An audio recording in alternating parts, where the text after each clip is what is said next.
You feel like you're doing everything to lose weight, but the scale isn't moving. You already count your calories, your macros, and you're exercising, but your body hit a plateau. Especially if you are a woman that is over 30 years old, this video is for you. In the past, I've struggled with excessive exercising, eating healthy, and the scale still wouldn't budge until I start doing this one thing. By the end of this video, you'll know how to finally get the scale moving. Hello, my name is Derica, and I lost 90 pounds naturally postpartum. And the one issue that I had was that I focused so much on weight loss alone. I was trying different things, stressing my body out in the process. And once I shifted my focus from weight loss alone to decreasing inflammation, that was the game changer for me. Here we are accidentally 90 pounds down. In today's video, I want to give you practical ways you can finally decrease inflammation in your body and finally get the scale moving. This is really for women over 30 because we have the hormonal shifts, our metabolisms don't work as well as they used to. We have to take a different approach to weight loss, perimenopausal, postmenopausal. Inflammation was a huge contributor to me plateauing on the scale. When I started to reduce things that cause inflammation, that is when I got the scale to move. Like if I can just guess, especially here in America, probably 99% of us are inflamed. But before I go over the things that cause inflammation and how to reduce inflammation, I want you to understand what inflammation is and what it does to our body. So inflammation is our body's response to injury, illness, or something that doesn't belong in our body, something foreign. So I know you asking, well, why is this important? If you're anything like me, I was over exercising, breaking my body down, under eating, stressing my body out, not sleeping well. I was on night shift for over 10 years, so not sleeping well. Chronic inflammation makes weight loss harder by promoting insulin resistance, altering the hormones that regulates our appetite, and ultimately disrupting our metabolism. When your body resists insulin, it leads to increased glucose, aka sugar level, because insulin's purpose is to control our glucose levels. This process can lead to weight gain. The last thing I want to mention is how inflammation can cause our body to retain water. You going up and down on the scale? It's probably because of inflammation. When my body's inflamed, I can see it in my face. Like my face gets round. Like I call it like my little cortisol face. So now I'm going to talk about how to decrease inflammation and to finally move past that body's plateau. First one I want to talk about is decreasing your stress levels. I know you have a lot going on. I have a lot going on. Sam and Susie up the street have a lot going on. But we got to start prioritizing managing our stress. I have multiple contributing stressors. I'm married. I'm juggling these kids, making sure I'm keeping up with cooking and cleaning and baths and bedtime routines, all the while working a full-time job, while still trying to be mindful of spending quality time with the kids and with the husband and with the family all together. Me working as a critical care nurse, now I do YouTube. Stress management is very possible under all circumstances. You just got to be intentional about it. High stress equals high cortisol. Cortisol promotes insulin resistance and tells your body to store fat, especially around your belly. Stress literally kills you, and it's become so normalized, especially if you live in America. Like, don't get me started. It's like normalized to always be busy and work the 9 to 5 and do 1,000,001 different tasks and chores, and then to turn around and to barely get any sleep at night. And then in order for you to function, everyone's drinking a bunch of different stimulants in order to function. And then you go to bed and have your crappy sleep and wake up the next morning to do it all over again. I'm pretty passionate about this topic. The ways that I manage my stress is by practicing ways to be present and to ground myself. I have to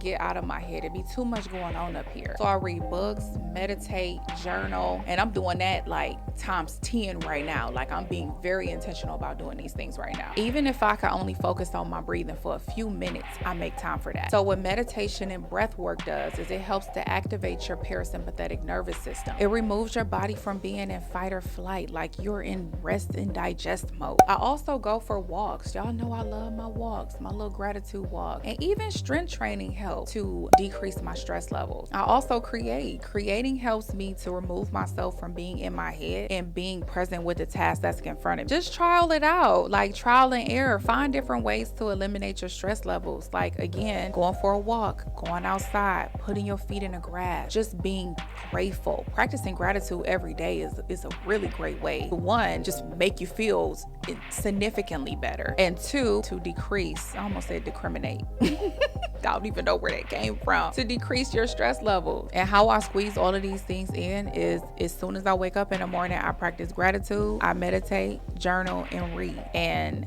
that sets the tone for my day. And then throughout the day, if I feel myself getting overwhelmed by what's going on around me, take a couple deep breaths, baby. Whoever it is that needs you at that moment, they can wait. And I don't know about you all, but personally, if I skip that in the morning, I'm less likely to do it because I'm gonna end up getting too busy throughout the remainder of my day. The next thing I know, I skipped it for the whole entire day. So it's just knowing yourself and knowing myself that if I skip it in the morning, it's not gonna get done. So the next thing I want to talk about that adds to inflammation is eating processed foods. So what processed foods can do, it can weaken your gut barrier, which allows different substances to leak into your bloodstream. This process can activate the immune system, which causes inflammation. So minimize your processed foods and aim for increasing your whole food. Now, y'all know I believe in a sustainable lifestyle, so I believe in the rules of averages. So if your body is used to eating processed foods 7 days a week, if you just increase your whole foods and eliminate processed foods 2, 3, or 4 days a week, that's gonna make a huge difference over time. So instead of your body just being used to being inflamed all the time, now you're giving it a break from that inflammation. So for me, I like to meal prep for 3, 4 days a week, mainly on the days that I work, and then on the days that I'm off of work, I'm still gonna enjoy myself with my friends, my family. So it just makes it more sustainable for me. But I did notice that when I did that, I had less inflammation in my body. I cook my own foods because I know exactly what ingredients that I'm putting in my food. Increase your vegetable intake and keep it simple, fruit and vegetable intake. So what I personally do is I drink smoothies. That helps to increase my vegetable intake. And then, as you all know, I've said it in numerous videos where on the days that I go to the grocery store, I will wash my fruits and vegetables, and then I make one big old salad for the week, and that's what I pull from throughout the remainder of the week. I'm less likely to eat out when I have something that's readily available. And I know myself, I need accessibility and convenience in order for me to remain consistent. So let's talk about foods that are inflammatory. Those would be fried foods, processed meats like breakfast meat, refined grains, sugary drink, dairy, different seed oils, vegetable oils, sugary foods, alcohol, margarine, and gluten if you have a gluten sensitivity. So when I go over this list, I know what you're thinking. Damn, Derica, what the hell, Leontay, can I eat? And I'm gonna say this, coming from somebody who used to be super strict and very hard on herself. Eat what you want in moderation. That is the only way to make this process sustainable. So if you're used to eating, but inflammatory foods 7 days a week, strive for maybe 5 days a week. But overall, your body is going to thank you in the long run for giving it breaks. Them breaks is going to compound over time. It's not even realistic or sustainable to eliminate all of these foods all of the time. But pick some days out of the week where you're giving your body a break, but don't forget to enjoy yourself. So the next thing that causes inflammation is, of course, alcohol. I do still go out with my friends and I will have a drink with my husband, but versus me once upon a time drinking every single weekend, now I drink like maybe every few months. I don't really have the desire to drink all like that, but what I will say is that try to figure out why you drink. Are you a social drinker? If you're a social drinker, maybe find different hobbies and activities with your friends that you can do that doesn't involve alcohol. Or are you someone who drinks to decompress? If you're someone who drinks to decompress, maybe you need to find another way to eliminate the stress versus drinking. But this process definitely takes some self-reflection and some introversion to see why you drink and to try to minimize it or eliminate it. When I do drink, I just notice that my body retains water. Like drinking dehydrates you. So I notice that when I drink alcohol, I'm more bloated days after and I'm inflamed. And then the fourth thing that you can do is to move your body to eliminate inflammation. Personally, moving my body helps me to be present. But what I want to say is that y'all already know, everybody know I'm your neighborhood walker.